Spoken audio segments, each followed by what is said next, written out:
So the 2018 proposal that you're offering, as you said, is designed to fund things we know we can actually do reasonably well in reasonably short order. Is it also fair to say that this is consistent with the candidate Trump vision of roughly a 350-ship Navy now, General Goldfein's proposal to increase the size of the Air Force, which candidate Trump had also proposed, getting the Army back to 540,000 or so active duty soldiers? Are those sort of the force structure goals behind this?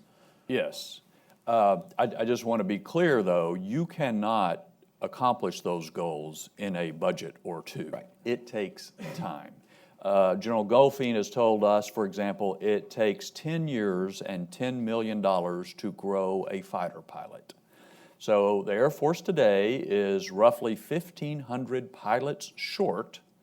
You cannot snap your fingers and open the training pipeline up big enough to fix all of those problems. This takes time. And if I can make one other point on that, earlier this year we had the vice chiefs who testified about the state of our military. One of the points that General Wilson, Vice Chief of the Air Force, made is that Air Force pilots today are receiving fewer training hours in the cockpit than they did during the hollow military of the 1970s. So that was my reaction. So I went back then and looked, okay, we all know about the hollow military of the 70s. Nobody would suggest that we have equivalent problems with people and so forth.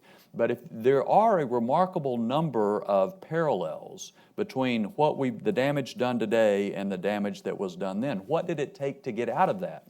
Well, the last year of Jimmy Carter's administration was a 15% increase in defense spending. President Reagan comes in and has a 17%, and the next year an 18%, and the next year a 13%, and then 3 more years of 10%.